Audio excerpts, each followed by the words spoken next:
Hello, welcome to Kanishka IAS. Today's daily current affairs. First topic is about Foreign Contribution Regulation Act 2010.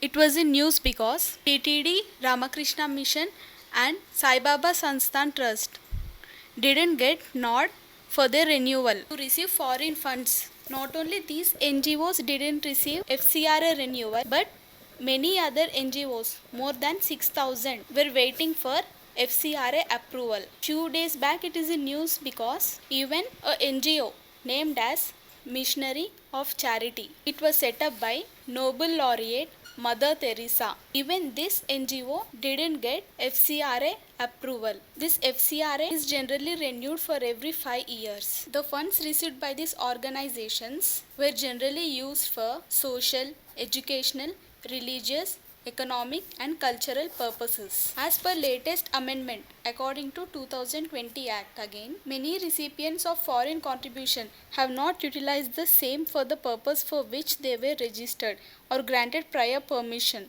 under FCRA, and there is a high inflow of foreign contribution. Because of these things was amended. Home Ministry concern is that it suspended them because they were alleged to have used foreign contributions for religious converting from one religion into another one. So, as they were not adhering to statutory compliances, and it will also affect internal security. Because of these things, FCRA was not renewed. On the other hand, NGOs are helpful in implementing various government schemes at the grassroots levels where administration and governance can't reach to that level, and it will fill the gaps where government fails to do their jobs. So what can be done is that instead of blocking their functions, some guidelines should be given where there is void. For example, to introduce organization level audit and feedback mechanisms in these institutes. As Ramakrishna Mission is also in news, it is necessary to know few things about it. It is a Hindu religious and spiritual organization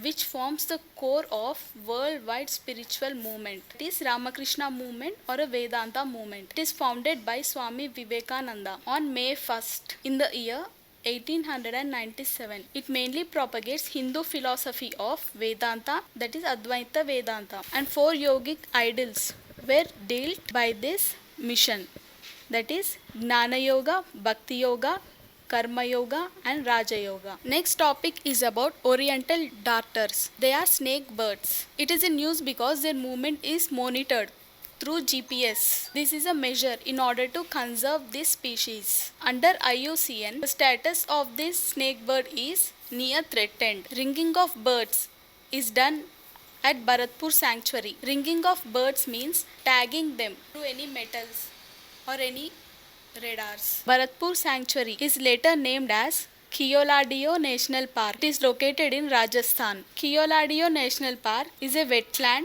of international importance for migratory water birds. This national park also inhabits critically endangered Siberian crane. Other threatened species were greater spotted eagle and imperial eagle. Next topic is about digitization of manuscripts. It is in news because Oriental Research Institute at Tirupati have digitized manuscripts. Oriental Research Institute is a repository of ancient manuscripts in South India. It digitized nearly 20,000 manuscripts titles. This will be made available to scholar community, and it is available in the form of 4 lakh pages. This Oriental Research Institute is launched by TTD in the year 1939, and later this institute was handed over to Sri Venkateswara University in the year 1956 after its formation. Under Union Government's initiative of National Manuscripts Mission, it recognized Tirupati's ORI as a Manuscript Resource Center. National Manuscripts Mission comes under Ministry of Culture, and this was launched in the year 2003. Manuscripts preserved here includes Vedas, Vedangas, Upanishads, Vyakarna, Jyotish, Smriti, Puranas, philosophy, among others. Thank you.